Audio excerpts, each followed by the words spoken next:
महापरमहंसाय स्वादित चरण कमल चिन्ह मकरंदाय भक्तजन मानस निवासाय श्री रामचंद्राय नमः।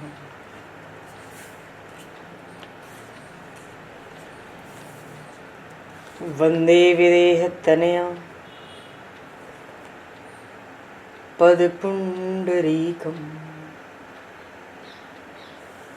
केशौरसौरभसमाहत योगिचेतं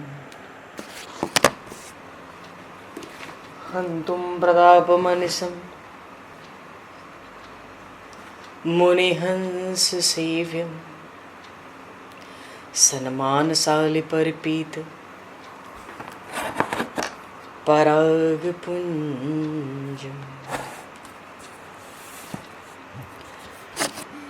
यत्र यत्र रघुनाथकीर्तनं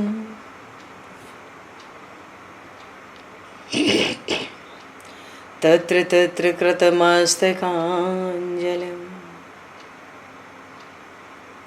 बाष्पवारि परिपूर्णलोचनं मारुतं नमत राक्षसान्तकं कुन्द इंदुसमदेह उमारमण करुणायन जाहि दीन परनेह करहु कृपा मर्दन मयन।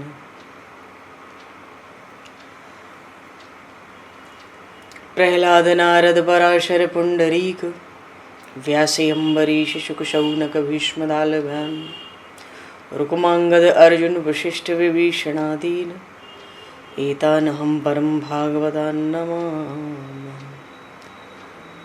श्री सीतानाथ समारंभां श्री रामानन्दार्य मध्यमाम् अस्मदाचार्य पर्यन्तां वन्दे गुरु परम्पराम्।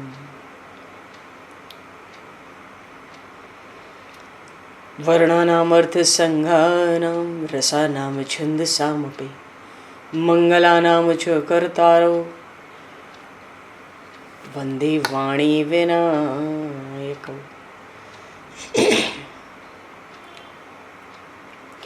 नान्यास्पृहा रघुपते हृदये स्मदीये सत्यं वदामि च भवान् किलान्तरात्मा भक्तिं प्रयक्ष रघुपुङ्गवनर्भारां मे कामादिदोषरहितं कुरु मानसं च।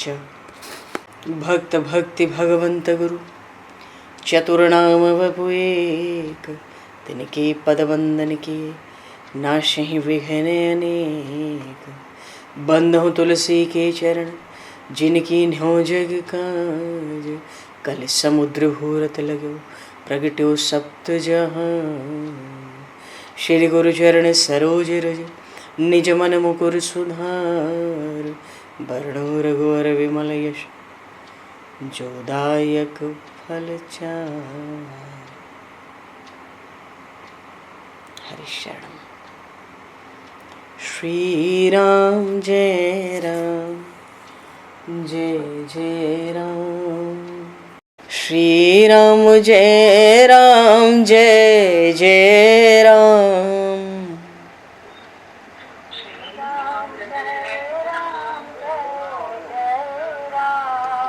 श्री राम जय राम जय जय राम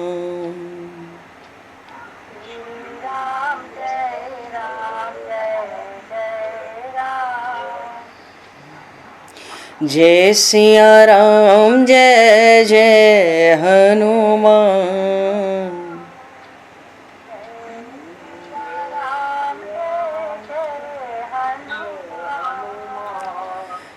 श्री गुरु रामानंद भगवान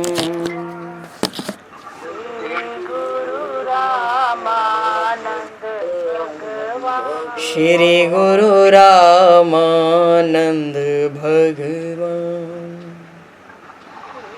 गुरु रामानंद श्री राम जय राम जय जय राम। श्री राम जय राम जय जय राम। जय सिया राम जय जय सिया राम। जय सिया राम जय जय सिया राम। जय सिया राम जय जय सिया राम। जय सिया राम जय जय सिया राम। बोली सियावर रामचंद्र भगवान की जय। संपूर्ण राम दरबार की जय। श्री अवध मिथिला धाम की जय। श्री बांके बिहारी लाल की जय। 84 कोस ब्रजमंडल धाम की जय। श्री रामचरितमानस जी महाराज की जय। श्रीमन्नाम महाराज की जय। श्री पंडरीनाथ भगवान की जय। कली पावन अवतार गोस्वामी तुलसीदास जी महाराज की जय। सब संतन की जय, सब भक्तन की जय, समस्त वैष्णवन की जय, समस्त पूर्वाचार्य चरणन की जय, समस्त संप्रदाचार्यन की जय। श्री सद्गुरुदेव भगवान की जय। गंगा मैया की जय, जमुना मैया की जय, सरजू मैया की जय, गौ माता की जय, तुलसी माता की जय, पृथ्वी माता की जय, एकाशी महारानी की जय। जय जय श्री सीताराम, जय जय श्री राधे श्याम। नमः पार्वती पते हर हर महादेव। हरिशरणम। अनंत कोटि ब्रह्मांड नायक सर्वेश्वर पूर्ण परात्पर ब्रह्म असंख्य कल्याण गुणगणलय भक्तवांक्षा कल्पतरु शरणागत वत्सल भक्तवत्सल दीनबंधु दया सिंधु श्री कौशल्या आनंद वर्धन श्री दशरथ नंदन श्री जानकी कंठभूषण भगवान श्री सीताराम जी महाराज की असीम कृपा करुणा से श्री हनुमान जी महाराज की परम पावन भावमयी सन्निधि में महापुरुषों की भावमयी उपस्थिति में एवं आप सभी श्रद्धालु भक्त वैष्णवों की मंगल सन्निधि में मानव जीवन का सर्वोत्कृष्ट फल भगवत गुणगान भगवत कथा का आनंद हम सभी श्री राम कथा के माध्यम से प्राप्त करने जा रहे हैं। सर्वप्रथम आप सभी भक्त जनों के श्री चरणों में भगवत भाव से सादर वंदन सादर नमन। आप सभी को यथा योग्य जय सिया राम, जय जय श्री राधे हरि श्याम, जय श्री राम।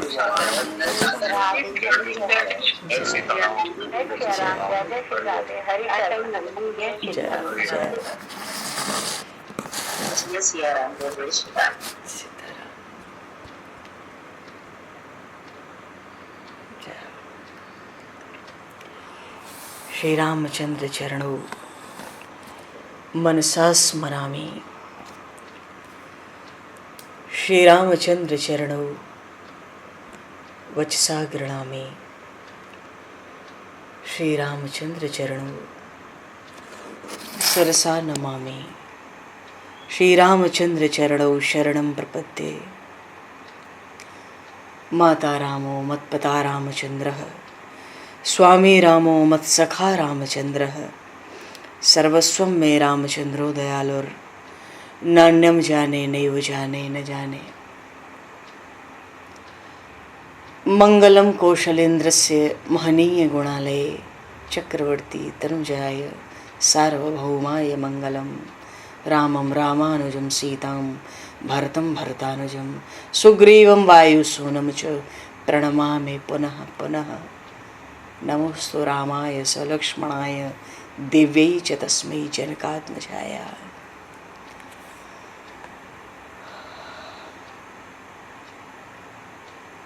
हरिशरणम।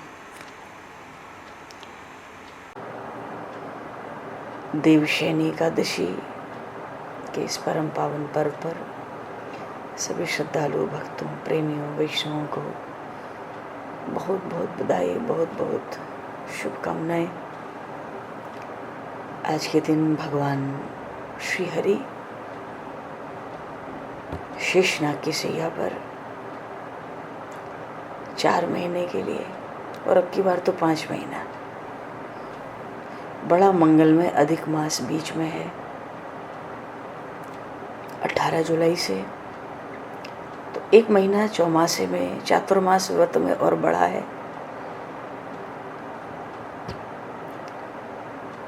भगवान एक स्वरूप से तो योग निद्रा में इन 5 महीनों के लिए क्षीर सागर में शयन करेंगे, और दूसरे रूप से राजा बलि, सूतल लोक में राजा बलि के द्वार पर प्रभु पहरा देते हैं। लीला ही है। बोलिए श्री बलवामन भगवान की जय। लीला ही है प्रभु की। लीलाओं के रहस्य का कोई आर पार नहीं है। आज देवशयनी एकादशी है और चातुर्मास व्रत के नियम का आरंभ है। आरंभ ही है, व्रत का ही आरंभ है, क्योंकि प्रबोधिनी एकादशी पे जाकर समाप्त हो जाता है। कार्तिक पूर्णिमा का तो इंतजार होता नहीं। तो नियम भी आज से है, व्रत भी आज से। महाराज दशरथ का शरीर पूरा हुआ। भरत जी महाराज लाने दूत गए। भरतलाल जी और शत्रुघ्न कुमार दोनों अयोध्या को लौटते, और जब अयोध्या की सीमा में प्रवेश करते हैं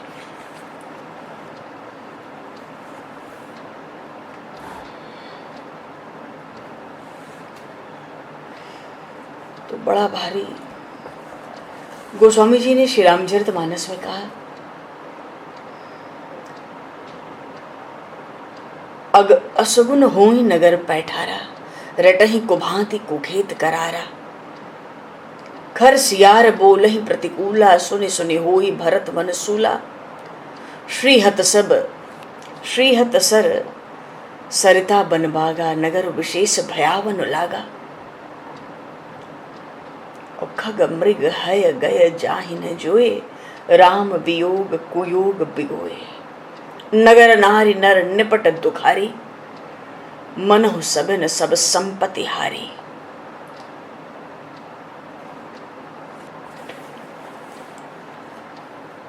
भरत जी महाराज अयोध्या की सीमा में जब प्रवेश किए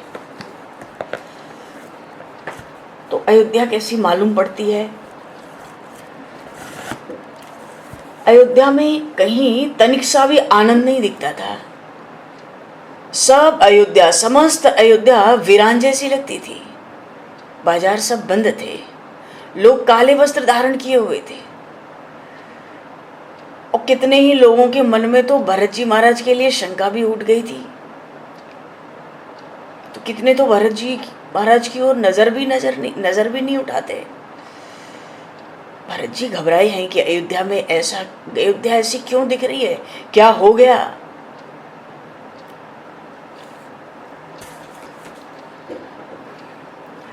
अच्छा, एक चीज है, जैसे कोई कहे कि क्या हमने कभी वृक्षों को, लताओं को, या नदी को, पृथ्वी को, यहाँ तक कि पाषाण तक को क्या हमने रुदन करते देखा है? दुख के समुद्र में डूबे हुए क्या देखा है? दोनों भाइयों के नेत्रों से अश्रुबिंदु गिरते हैं। अवध की सीमा में क्या प्रवेश किया, चौंक गए। वायु भी ऐसी लगती थी मानो गर्म हवा आती है। अयोध्या ऐसे कैसे है? अरे अयोध्या तो, अच्छा सारथी से पूछा कि ऐसा अयोध्या में मेरी क्या हो गया, पर सारथी को तो गुरुदेव की आज्ञा थी, वो मौन रहा। अच्छा, जिस अयोध्या के सामने स्वर्ग की राजधानी अमरावती की जो संपत्ति है, वैभव है, उसके सामने अत्यंत तुच्छ था, ऐसी दिव्यपुरी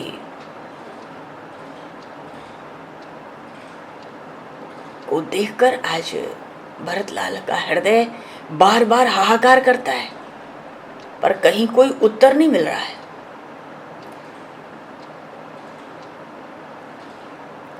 सरजू में जल मालूम नहीं पड़ता, मानो प्रकृति रुदन कर रही है। सरजू के जो घाट हैं, नित्य के जो घाट हैं, वो तो जनाकीर्ण घाट हो गए। अयोध्या के आसपास सरजू के मुनियों के आश्रम है, कहीं से यज्ञ का धुआं नहीं उठता, न कहीं से वेदों का श्रुतियों का कोई स्वर सुनाई देता है। जो आश्रमवासी हैं, न तो वो कहीं से फल पुष्प कुछ, कहीं कोई जा ही नहीं रहा है कुछ लेने करने। सरजू का तट बिल्कुल शून्य दिखता है। अच्छा, जितने मंदिर थे बाहर, देखो राज सदन तक तो रथ चल ही रहा है, रथ रुका नहीं है, पर जो मंदिर हैं, देवालय हैं अयोध्या में, कहीं पे शंख नहीं बज रहा, कहीं घंटे की ध्वनि नहीं आ रही, कहीं भगवान की स्तुतियां नहीं हो रही हैं, कहीं कोई गान नहीं, कहीं कोई बाजा नहीं। ऐसा लगता है उन मंदिरों में वायु जाने में भी भयभीत होती है। वायु खुद नहीं चाहती कि इतना भी मेरे भी जाने की ध्वनि प्रकट हो। कुछ मार्ग में कुछ नागरिक अयोध्या के मिलने लगे, भीतर लगता है दोनों भाइयों को क्या हो गया है सबको।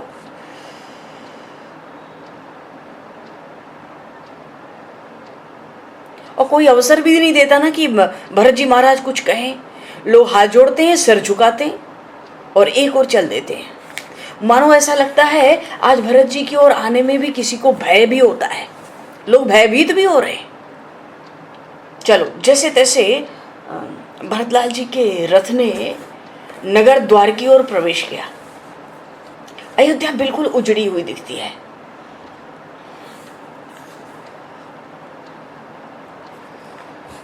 बिल्कुल उजड़ी हुई। तो उनके जो मामा जी थे, उन्होंने कहा कि देखो भरत, इस अवस्था में देखो 7 दिन 7 रात से हम लोग बाहर हैं।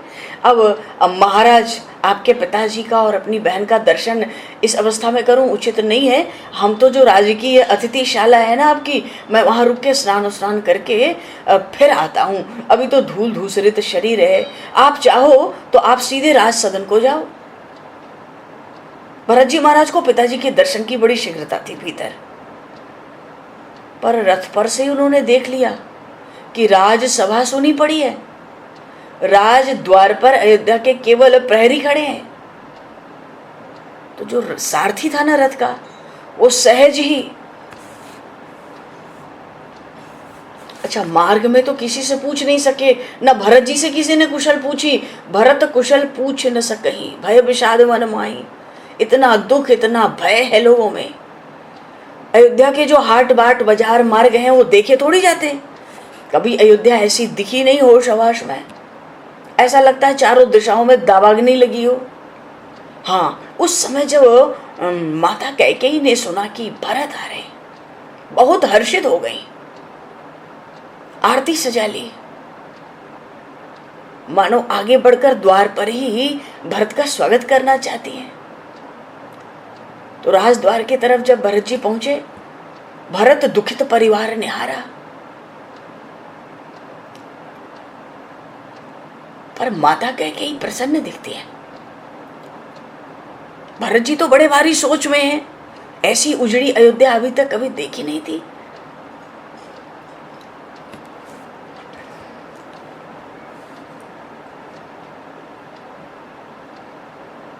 रथ जो सारथी था वो भरत जी के रथ को सीधे माता कैकेयी के सदन की ओर लेकर मुड़ गया, सहज स्वतः मुड़ गया।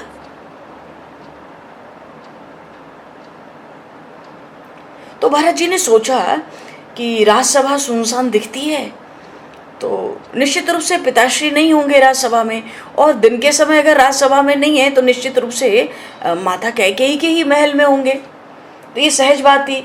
और अगर पिताजी माता के कक्ष में हैं तो वहाँ पे ही सब भाई भी होंगे, इसलिए बाहर कोई दिखता नहीं है। पर ऐसी उजड़ी अयोध्या,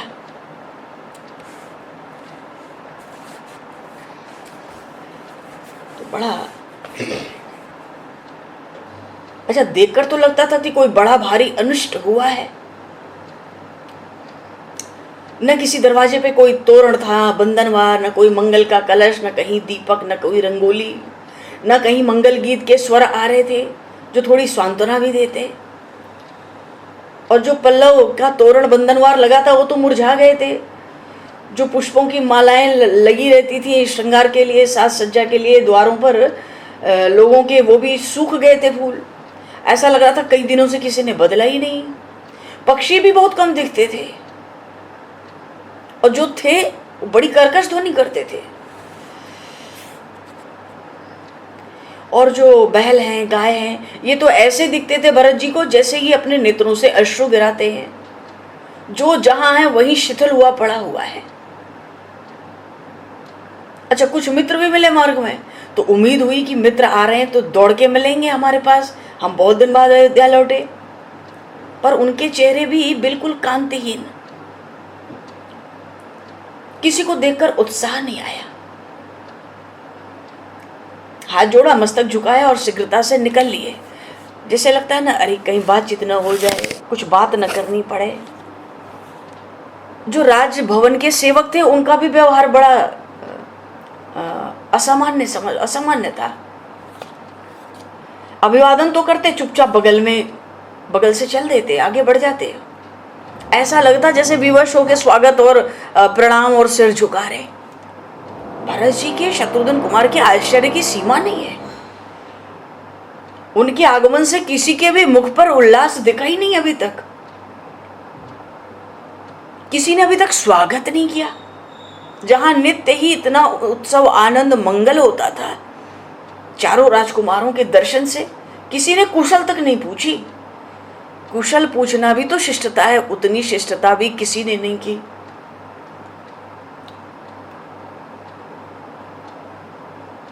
ऐसा लग रहा था दोनों कुमारों को जैसे युगों के पश्चात आए हैं अपनी अयोध्या में। राज सदन तो रथ पहुंचा, पर ऐसा लगा अयोध्या के कोई अपरिचित अतिथि है। राजद्वार में रथ प्रवेश भी कर गया। तो जो रथ लेके गए थे ना सारथी, चर, दूत, वो तो रथ से उतरे और वंदन किए और चले गए।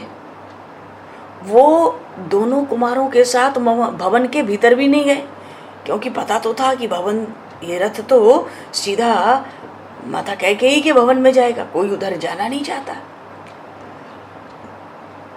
मानो राज सदन में तो कोई श्री है ही नहीं, कोई शोभा बची ही नहीं है।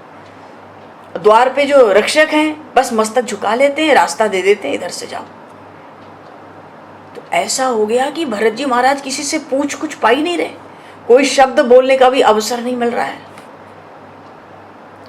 तो राजसभा में भीतर देखा, बाहर से तो सुनसान था, वहां पे पितृचरण भी नहीं थे उनके, महाराज भी विराजमान नहीं थे। राजसभा के द्वार पे भी कोई रथ नहीं था, न कोई हाथी झूम रहा था, न मागध बंदीजन किसी का गुणगान कर रहे थे, कोई था ही नहीं। केवल द्वारपाल खड़ा था, सभा शून्य थी, कोई वहां। तो ऐसा लगा कि उनको एक पल को ये भी लगा कि कहीं पिताजी गुरुजी के आश्रम न गए हों या अपने अंतःपुर में होंगे। तो अंतःपुर में है तो छोटी माता के ही भवन में रहेंगे, वहीं मिलने की पूरी संभावना है। तो अंतःपुर के द्वार पे ही माता कैकेयी के दर्शन हुए। उनको पहले से सूचना तो थी और बड़ा भारी इंतजार था भरत के आने का माता कैकेयी को। तो पहला प्रफुल्लित मुखारविंद किसी का दिखा तो माता थी, बड़े उत्साह से।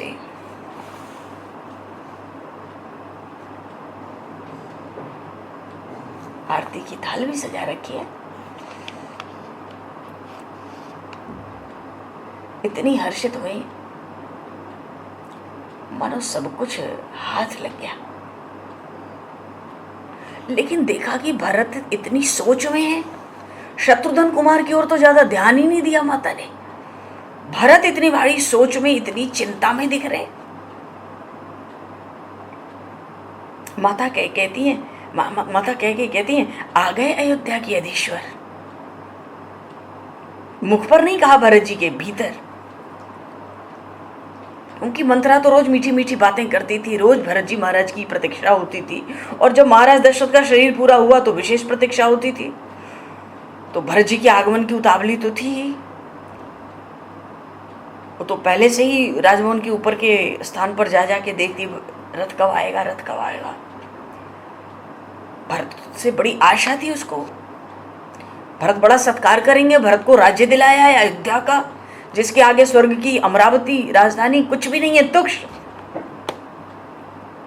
वो तो ये सोचती थी जिन लोगों ने हमें पीछे से कष्ट दिया है, भरत आवे तो सबको कठोर दंड दिलवावे। भरत जी के रथ की ध्वजा दिख गई, रथ माता कैकेयी के महल की ओर आया। मंथरा ऊपर से दौड़ी भई आई।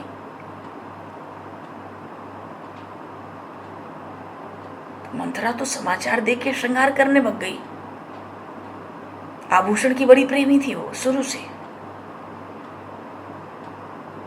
तो भरत जी के सामने ऐसे कैसे आती। माता कैकेयी ने आरती सजाई, स्वयं पुत्र का स्वागत करने द्वार पर आई।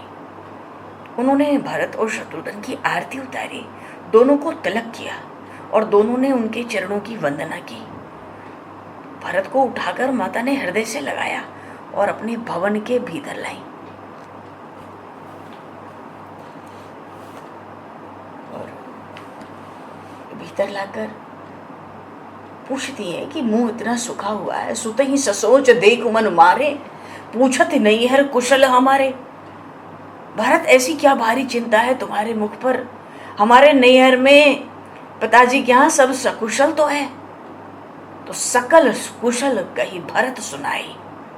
भरत जी ने सब कुशल सुना दी, कैकेयी देश की सबकी।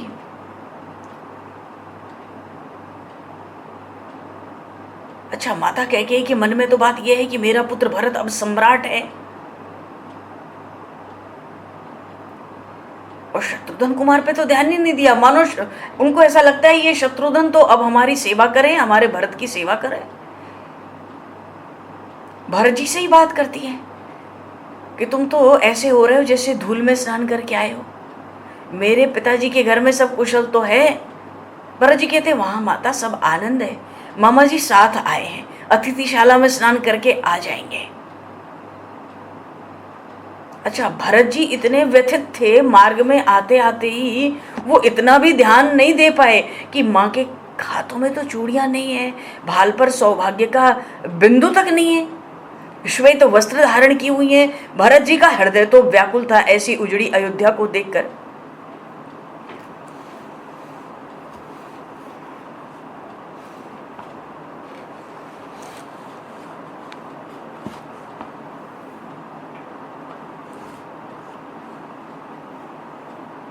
माता ने तो पूछ ली अपनी कुशल, भरत जी ने सुना दी। फिर भरत जी ने कुशल पूछी, सकल कुशल कही भरत सुनाई। पहले तो सब कैकेयी देश की कुशल सुनाई भरत जी ने, और फिर पूछी निज कुल कुशल भलाई। अपने घर परिवार अयोध्या की कुशल माता से पूछी। अभी तो अवसर मिला कि किसी से पूछें।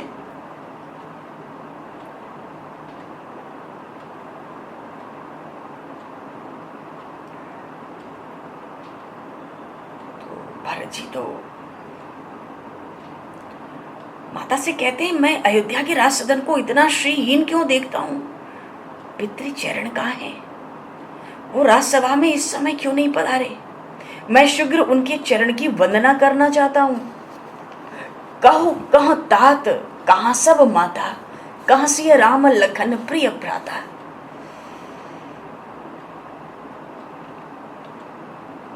माता कैकेयी के नेत्र में जलाया, भरे कंठ से उन्होंने कहा। भरत जी ये भी तो जानना चाहते थे ना कि पिताजी ने इतनी शीघ्रता से क्यों बुलवाया, ऐसा क्या हो गया। माता कैकेयी कहती है कि बेटा जो तुम्हारे यशस्वी वृद्ध पिता है ना, परलोकवासी हो गए। पुत्र को आश्वासन देना चाहती थी, तुम्हें उनकी देखा कि भरत की तो आवाज ही बंद हो गई, आंख ही फटी रह गई, चुप हो गई। भरत जी बिल्कुल मूक।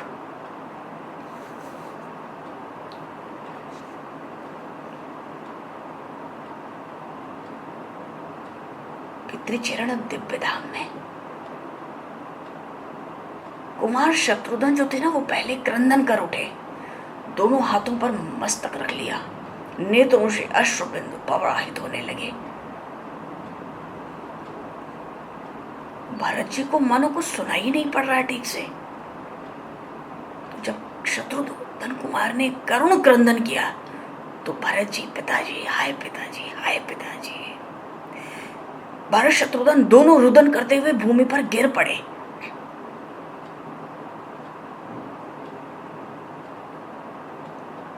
भरत श्रवण मन सूल सम, पापिनी बोली बहन।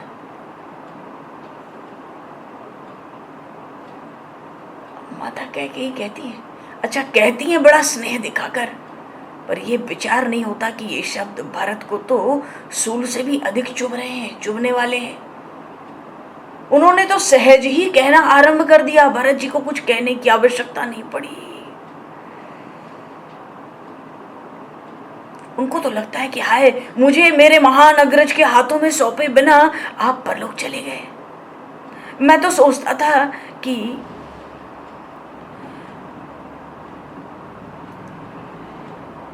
कुछ एक शब्द बाहर नहीं आया भरत जी के। माता कहती है, तात बात में सकल संवारी। वो समझी नहीं कि भरत को कितना भारी दुख हो गया। उन्होंने सोचा झटपट इसको बता दें कि अब तुम अयोध्या के सम्राट हो, तो दुख काहे बात का, तुम प्रसन्न हो जाओ। कहते हमने सब बात नहीं, तुम्हारे पिताजी ने तो सब बात संवार ली थी धीरे धीरे, पर क्या कहें, मंथरा बड़ी सहायता कर गई। विधाता ने कुछ काम तो बीच में बिगाड़ दिया था, और उसी बिगड़े काम के कारण बात तो संवर गई थी। का अर्थ है कि तुमको तो सम्राट पद मिल गया, दिला दिया मैंने, पर विधाता ने इसी बीच में कुछ गड़बड़ कर दी। भूपति सुरपति पुर पग उधारे हो। महाराज दशरथ तो दिव्य धाम को चले गए। सुनत भरत भय विबस विषादा, जन समहु करके हरिनादा। जैसे सिंह का नाद सुन के कोई हाथी सहम जाए। तात तात हातात पुकारी, तात तात हातात पुकारी। परे भूमि तल व्याकुल भारी। चलत न देखन पायऊं तो ही, तात न राम सौंपे मोहि। तात न राम सौंपे मोहि।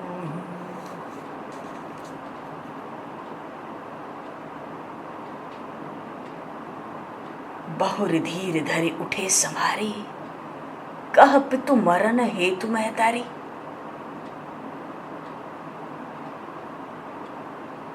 दोनों भाई व्याकुल हो गए। मैं चलते चलते आपका दर्शन भी नहीं कर सका। अरे मैं तो सोचता था कि चलते चलते भी श्री राम को मुझे सौंपा नहीं। अरे मैं तो चाहता था आप महान अग्रज श्री राम का राज्याभिषेक करके बड़े बड़े यज्ञ करेंगे।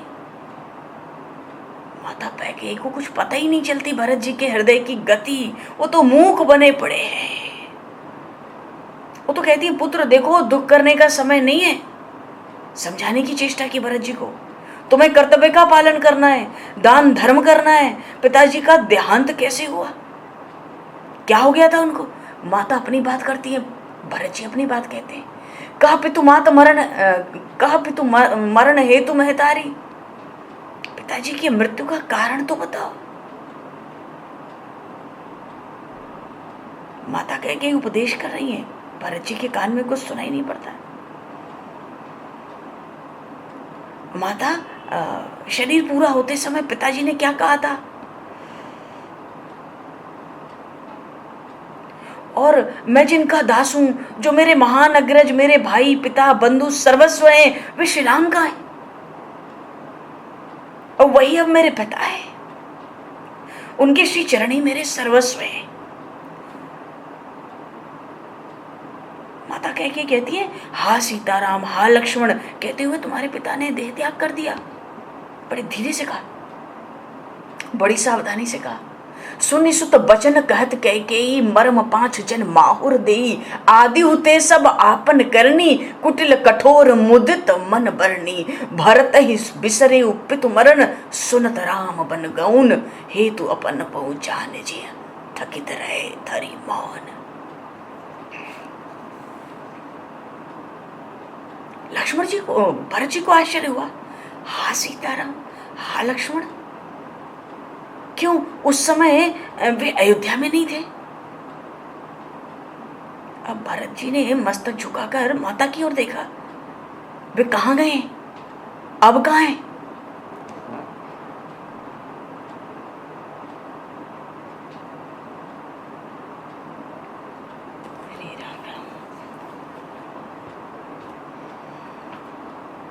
भरत जी तो सोचते हैं अंतिम क्षण में पितृ चरणों के दर्शन होते तो आशीर्वाद देते, हमारा हाथ श्री रघुनाथ के हाथों में देकर उन पर हमारा सारा दायित्व तो सौंप देते, हमें यूं ही छोड़कर चले गए तात। क्रंदन कर रहे हैं, इतना भारी क्रंदन कर रहे हैं मानो नेत्रों के अश्रु सूखना चाहते हैं।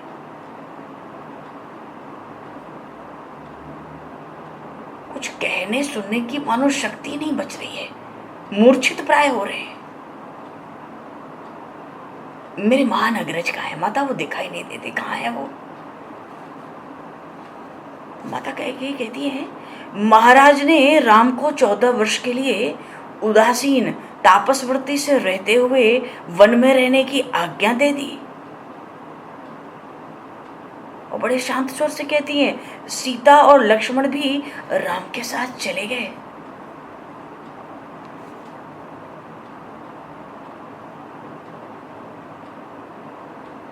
ऐसे कहती थी माता कैकेयी मानो श्री रघुनाथ उनके कोई नहीं है। कहती हैं कि अपने बड़े पुत्र का वियोग महाराज से सहन नहीं हुआ, इसीलिए उनका शरीर नहीं रहा। भरत जी को तो कुछ सुनाई नहीं दिया, बस ये सुनाई दिया राम वन में गए। तो मेरे उन महान अग्रज को पिता ने वनवास क्यों दिया? एक क्षण को ऐसा लगा भरत जी उन्मत्त हो जाएंगे। अरे क्या अपराध किया था उन मर्यादा पुरुषोत्तम ने?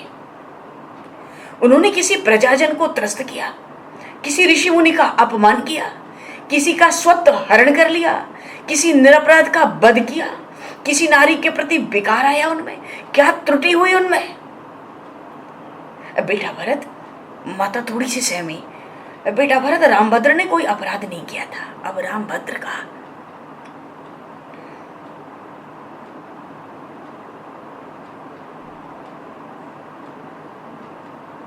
भरत जी कहते हैं, अरे वो तो नित्य निर्दोष है, शत्रु भी उनमें दोष देखने का साहस नहीं कर सकते।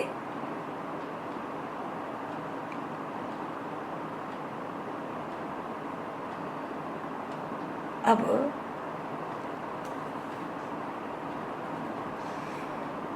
भरत जी के स्वर में रोष आ गया। अब तो पिता की मृत्यु का जो शोक था ना, पता नहीं कहाँ गया।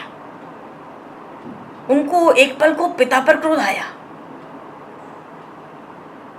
श्री राम को वनवास क्यों? श्री राम ने किसी को परिस्थिति पे को दृष्टि डाली थी? किसी ब्राह्मण की गौ की हत्या हो गई थी उनसे? नहीं भरत, ये कुछ भी राम से नहीं हुआ, हो ही नहीं सकता। राम तो परिस्थिति की ओर नेत्र उठा के भी नहीं देखते। उन्होंने तो अपना ही स्वत्व कभी नहीं संभाला, अपना ही अधिकार, अपना कुछ माना ही नहीं, तो वो दूसरे का क्या लेंगे? वो किसी की हिंसा क्या करेंगे? अपराध तो राम से स्वप्न में भी संभव नहीं है। मानो अब माता कैकेयी भरत का रोष देखते ही मुक्त कंठ से राम जी का गुणगान करने लगी। राम जी की प्रकृति ही निर्दोष प्रकृति है, वो स्वीकार करती है। लेकिन भरत, तुम तो जानते हो महाराज ने मुझे पहले ही 2 वरदान देने का वचन दिया था। मैंने एक वरदान में तुम्हारे लिए राज्य और दूसरे में राम के लिए 14 वर्ष का वनवास महाराज से मांगा था।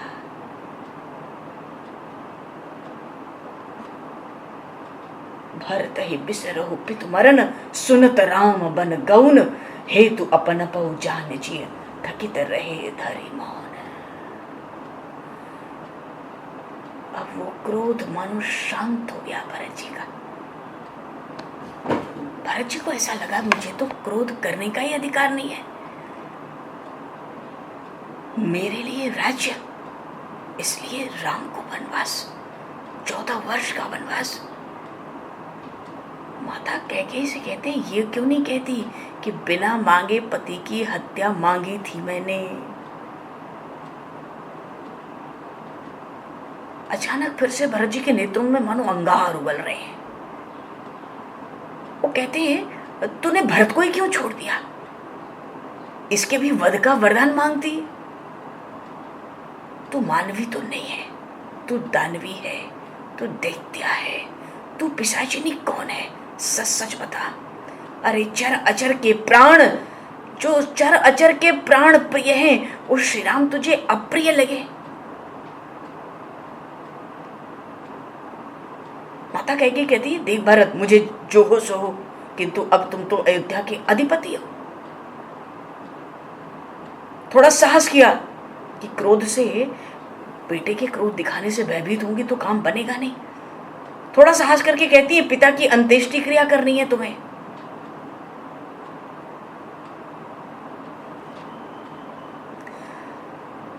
बिकल बिलो की सुतहि समझावती, मनहु जरे पर लोन लगावती। वो तो कहती है किसी के लिए सोच मत करो, दुख मत करो, सबने सुख भोग खूब कर लिया। और पिताजी का क्या है, जीवत सकल जन्म फल पाए, अंत अमरपति सदन सधाए, अस अनुमान सोच परिहरऊ। अरे जीते जी उन्होंने क्या सुख भोग नहीं पाया, अंत में दिव्य धाम को गए। अब तो तुम अयोध्या के समाज के साथ राज्य करो। भरत जी एक बार को सहम जाते, एक बार उनके नेत्र अंगारे बरसाने लगते हैं। ऐसा लगता जैसे कोई पका हुआ फोड़ा हो ना, घाव, और उस पर कोई अंगारा रख दे, आग का गोला रख दे। बड़ा धैर्य धारण किया भरत जी ने। उनको पता चल गया अनर्थ हो गया, सब अनर्थ हो गया। इसने मेरे लिए राज्य मांगा और मेरा राज्य सफल हो, इसलिए मेरे महान अग्रज उन रघुनाथ के लिए इसने 14 वर्ष का वनवास। बड़े धैर्य से लंबी सांस ली और थोड़ा रुक कर भरत जी कहते हैं पापिनी सबहि भाति कुल नासा। तूने हर तरह से अवध के इस अक्षवा कुल को नष्ट कर दिया।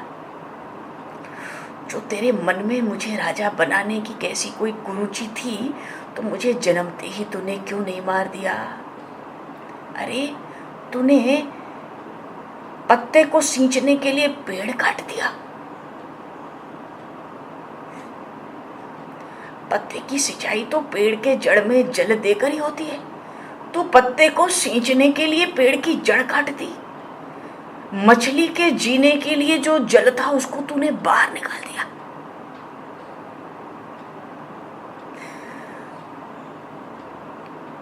भरत जी हृदय से हार गए। जब अपना नाम सुना तो हार गए।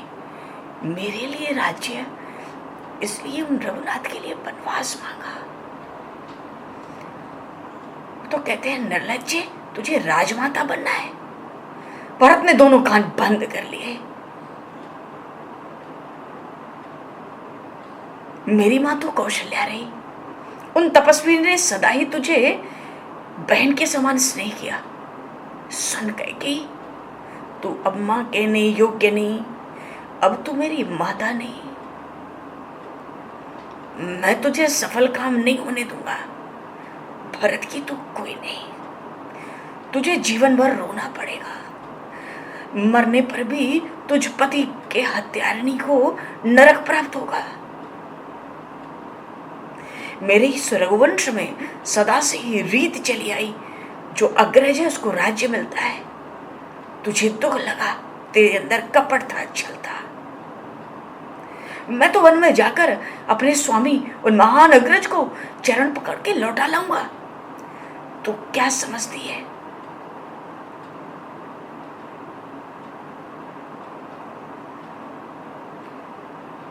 कुछ मंत्री वहां आ गए थे। माता कैकेयी के भवन में भरत जी आ गए ये समाचार जब मिला तो कुछ मंत्री आ गए थे।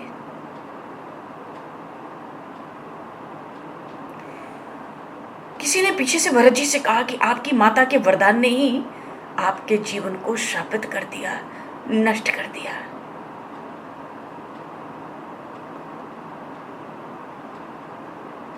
आपके माता ने के वरदान ने, कोई कहता है आपके माता के वरदान ने आपको सम्राट बना दिया। भरत जी कहते मैं कोई अभिषेक नहीं जानता। लाल लाल नेत्रों से मंत्रियों को घूरते हैं भरत जी, कह मेरी कोई नहीं, मैं इससे इस जीवन में अब बोलूंगा नहीं।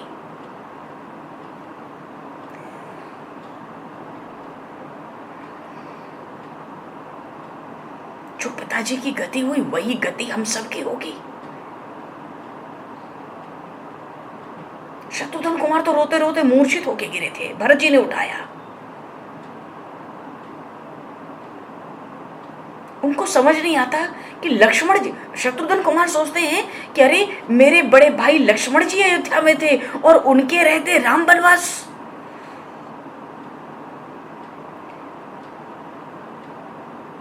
भरत जी को भी एक पल को लगा अरे लक्ष्मण का जो स्थिर तेज है वो कहां सो गया था।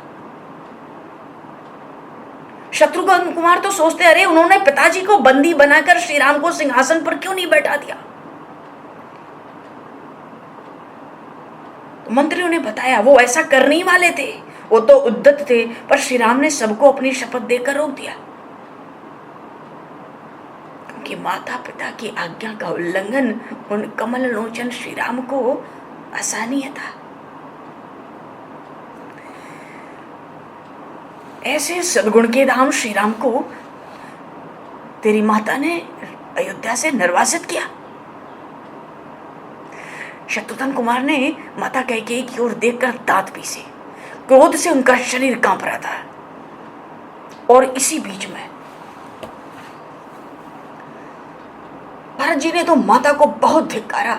हंस बंस दशरथ जनक राम लखन से भाई, जननी तू जननी भई विधिसन कछ न बसाए।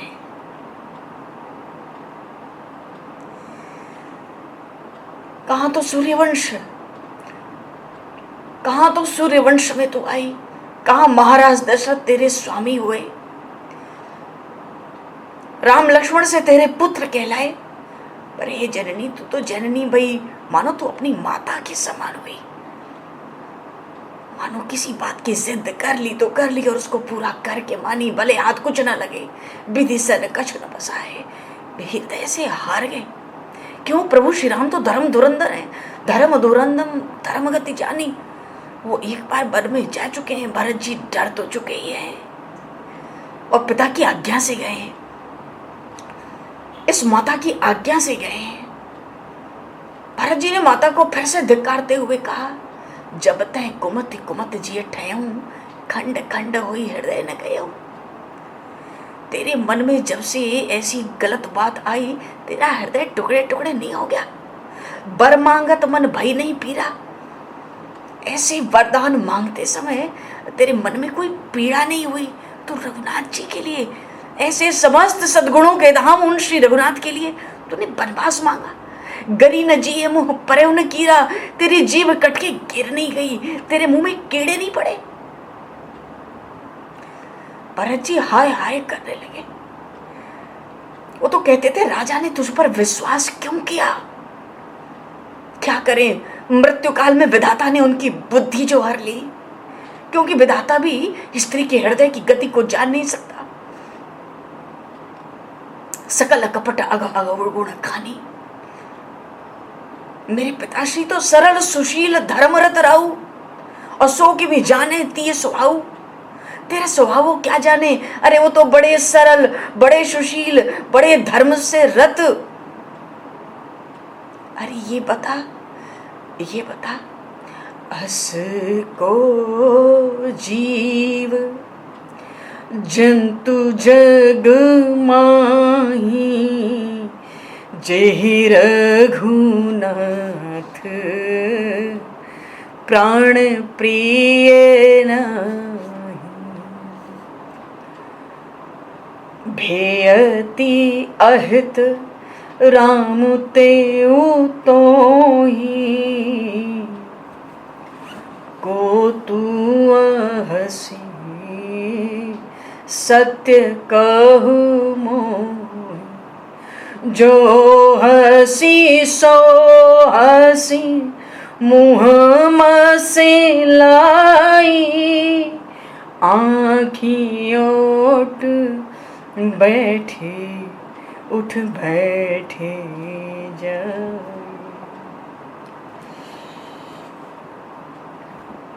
अरे भाई तू कौन है? ऐसा संसार में कौन सा जंतु कौन सा जीव है जिसको श्री रघुनाथ प्राणों के समान प्यारे न हो? और ऐसे श्री राम भी तुझे अहित लग रहे थे, तेरा कुछ नुकसान होता था उनके अयोध्या में रहने से। समझ नहीं आता तू कौन है, सत्य सत्य बता तू कौन है। और जो है सो है, अब तो मुंह पे स्याही लगा और मेरी आंखों के आगे से दूर हटके बैठ जा। राम विरोधी हृदय थे प्रकट कीन विधि मोह। मेरे रघुनाथ जी के विरोधी हृदय से परमात्मा ने, विधाता ने मुझे प्रकट किया। तो मुंह समान को पात की बादी कहूं कछ तोई। मैं व्यर्थ ही तुझे कुछ कहता हूं, मेरे समान पाप की खान कोई नहीं। राम विरोधी हृदय से विधाता ने मुझे प्रकट किया। मैं सबसे बढ़कर पापी हूं। माता कैकेयी ने एक बार फिर भरत को समझाने की कोशिश की। अरे कौशल्या पता नहीं कब महाराज के कान भरने लगी थी। उसने ही योजना बना के तुम दोनों को माता माँ के यहाँ, नाना जी के यहाँ भेजा। और महाराज तो तू जानता है सरल है, कौशल्या के मत में हो गए और श्री राम उनको प्राण से अधिक प्रिय थे। राम का वियोग उनसे सहन नहीं हुआ, प्राण त्याग कर दिया। मुझे इतना थोड़ा ही पता था। मानो भीतर जो विष भरा था ना माता कैकेयी के, उसको बाहर निकालने लगी। अरे भरत तू नहीं जानता, महाराज ने चुपचाप श्री राम को युवराज का अभिषेक अपने पद पर करना चाहते थे। प्रस्तुति हो गई, सब आनंद मंगल हो गया था अयोध्या में। ये तो कुशल कहो कि जिस दिन अभिषेक होना था उसके एक दिन पहले ही मंथरा को पता चल गया। बेचारी दौड़ी दौड़ी मेरे पास आई, उसने सारे रहस्य खोले। मेरी बुद्धि तो कुंठित हो गई, कुछ सूझता नहीं था। पर कुब्जा दासी है तो क्या बड़ी बुद्धिमान है, उसने मुझे याद दिलाया। देवासुर संग्राम में जब महाराज युद्ध करने गए थे तो वहां पर देवराज इंद्र की विजय हुई थी और मैंने उनकी रक्षा की थी। उन्होंने मुझे 2 वरदान दिए थे। मैंने अपना हाथ लगाकर उनका रथ ध्वस्त होने से बचा लिया था। भरत तुझे तो पता होगा, उस समय महाराज ने मुझे 2 वरदान देने को कहे थे, वही धरोहर के रूप में रखा था। अब उसी को मांगने का एक अवसर बचा था, नहीं तो कौशल्या तो सब बात बना चुकी थी, फिर तुझे जेल में बंद करा देती। मुझ में इतनी चतुरता तो थी नहीं और ना मैं सोच पाती, लेकिन ये जो मंथरा है ना, इसने बड़ी अच्छी तरह समझाया। ये बड़ी कुशल है, बड़ी चतुर है। अब तो माता कैकेयी मंथरा की प्रशंसा के गीत गाए जा रही थी। अरे उसी की सम्मति का परिणाम है। तू अवध का आज चक्रवर्ती राज जो अवध का है, ये आज तेरा है। तू दुख छोड़ दे, तू पिता का अंत्येष्टि कर्म संपन्न करके प्रजा का पालन करके अपना कर्तव्य संभाल।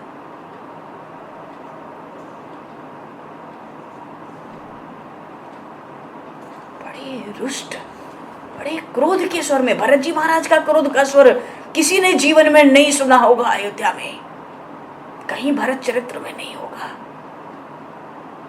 उन्होंने कहा तू मेरा गला और घोंट दे, फिर ये जो निष्कंटक राज्य है ना अयोध्या का, तू खुद बैठ जा। तू तो पिशाचिनी है, श्री रघुनाथ को शत्रु देखने वाली तू मानवी तो हो नहीं सकती। तूने तो पति का ही भक्षण कर लिया, फिर भी हे पापिष्ठे तू उत्साह दिखाती है। दुख और क्रोध दोनों का वेग इतना था, भरत जी का कंठ रुक गया। 2 क्षण बाद फिर आवेश आया, दूर हो जा, मुझे मुंह मत दिखा। हाय, मैं इस हत्यारिणी के उदर से उत्पन्न हुआ। हाय रे भरत हाय। दोनों हाथ मस्तक पर दे मारा और होश नहीं रहा। शत्रुघ्न कुमार का तो हृदय क्रोध से भस्म हो रहा था। उठना तो दूर, हिलने तक की क्षमता नहीं बची थी। उसी बीच में अचानक मंथरा आ गई, बिल्कुल मौके पर मंथरा आ गई। सोची थी कोई पुरस्कार मिलेगा, भरत को राज्य दिलाया है, इतना बड़ा काम किया है। तेही अवसर कुबरी तहाँ आई, बसन विभूषण विबुध बनाई। और लखिरी से भरे लखन लघु भाई, बरत अनन घृत आहुति पाई। हुम गिलाति तक कुबर मारा, परिमोह भर मही करत पुकारा। कुबर टूटे फूट कपारू, दलित दसन मुख रुधिर प्रचारू। आह दई मैं काह नसावा, करत नीक फल अन इस पावा। और सुन रिपुहन लखी, नख सिख खोटी, लगे घसीटन धरे धरे झोटी।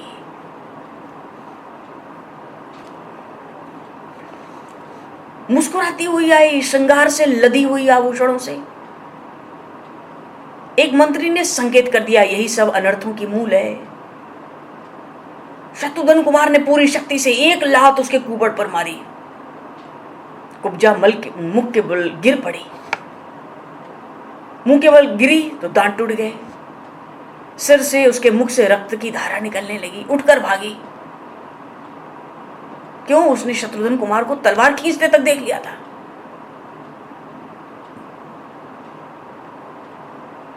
किसी ने समझाया, अरे ये तो नगण्य तुच्छ दासी है, क्या ये वध करने योग्य है?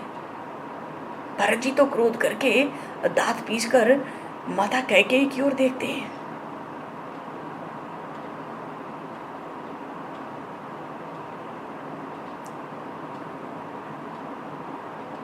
मेरा बस चलता तो मैं तो इस कैकेयी का वध कर देता, पर ऐसा करूं तो मेरे महान अग्रज श्री राम मुझे कभी क्षमा नहीं करेंगे।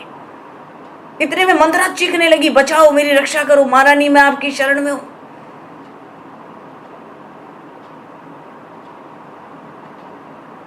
पर उसने देखा यहां तो सब है। वो भागी महारानी कौशल्या के कक्ष की ओर। और वहां भी ऐसे ही चीख मचाती है, मेरी रक्षा करो महारानी, मैं आपकी शरण में हूं। चरणों में गिर पड़ी, ये शत्रुघ्न कुमार अवश्य ही आज मेरा वध कर देंगे। माता ने सुना शत्रुघ्न आ गए भरत। माता कौशल्या उत्सुक होकर उठ खड़ी हुई। मंथरा को भी निर्भय रहने को कहा। माता सुमित्रा कहती है, भरत की ही तो क्रंदन की ध्वनि सुनाई पड़ती है।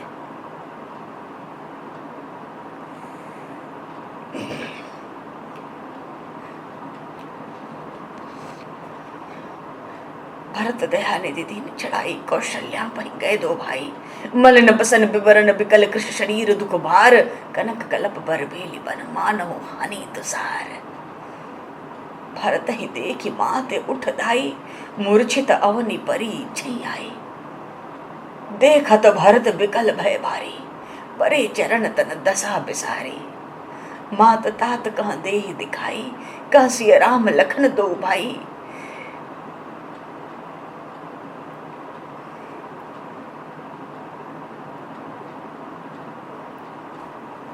माता कौशल्या और सुमित्रा अपने भवन से कैकेयी के भवन की ओर जाने के लिए उठी।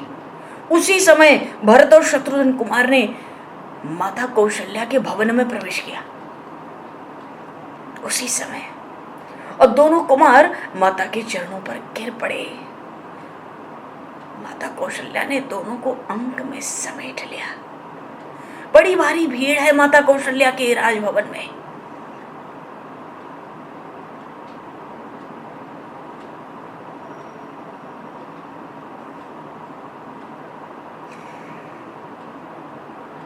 भरत जी कहते हैं, मात तात कहाँ देह दिखाई। माता पिताजी कहाँ हैं? एक बार उनके अंतिम दर्शन करा दो। कहाँ से राम लखन दो भाई। मेरे वो महान अग्रज, वो लक्ष्मण और मेरी माता जानकी कहाँ है?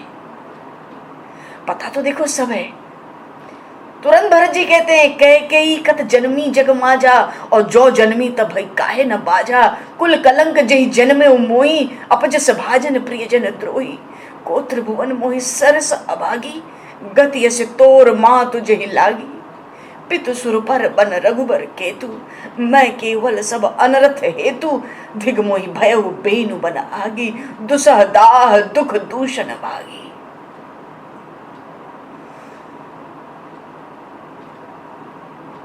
माता ने जवाब नहीं दिया तो कहते ये संसार में कैकेयी जन्मी ही क्यों?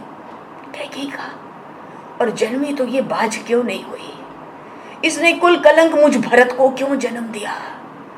ये भरत तो अपजस का भाजन हुआ। क्योंकि भरत जी को बात तो समझ आ गई ना, बिल्कुल मेरे लिए राज्य के कारण रघुनाथ को 14 वर्ष का वनवास, तो अपजस भाजन और प्रियजन का मुझे द्रोही बना दिया। मुझे पता ही नहीं, पर मुझे सारी अयोध्या और सबका इसने द्रोही बना दिया। इसलिए माता तुझसे कहता हूं, को त्रिभुवन मोहि सरस भागी, को त्रिभुवन मोहि सरस भागी, गति असी तोरी, माँ तुझे ही लागे, पितु सूरपुर बन रघुकुल केतु, मैं केवल सब अनरथ हेतु। जय जय सिया राम, जय जय सिया राम, जय जय सिया राम, जय जय सिया राम, जय जय सिया राम, जय जय सिया राम। बोले सियावर रामचंद्र भगवान की। समय को दृष्टिगत करते हुए 2 पल नाम बोलने और वाणी को विराम। जय सिया राम, जय जय सिया राम, जय सिया राम, जय जय सिया